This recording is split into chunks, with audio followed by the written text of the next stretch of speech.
Alright folks, well this is an attempt at something I've seen online.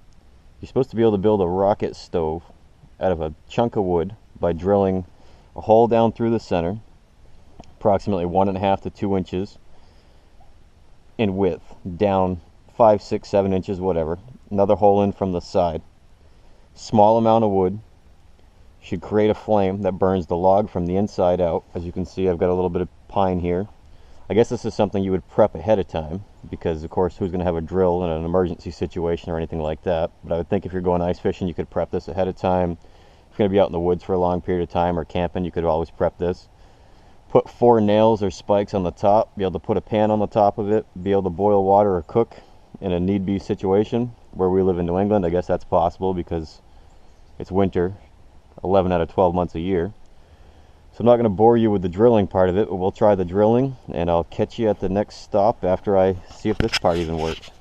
Alright, well as you can see, I got my hole drilled down from the top, my hole drilled in from the side, and theoretically, if you feed fire into this, it's supposed to spiral its way up and cook this log from the inside out using minimal amount of wood.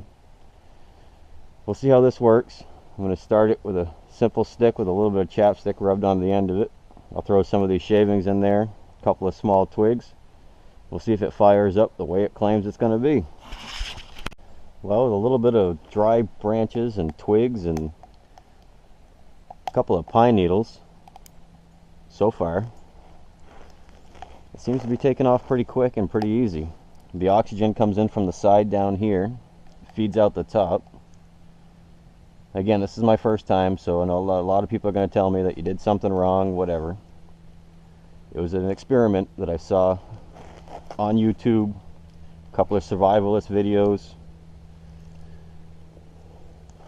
Let's see if it takes off. This could be a wet log too, so it's going to be tough to say whether I'm using an appropriate log for this, but hey, it's worth a shot. Well, as you can see, I've got a very wet piece of wood here, and the top is starting to sizzle and foam. I guess I should have chosen a drier piece of wood, but I pounded in some spikes. If it takes off where I could boil water, I'll be back at you.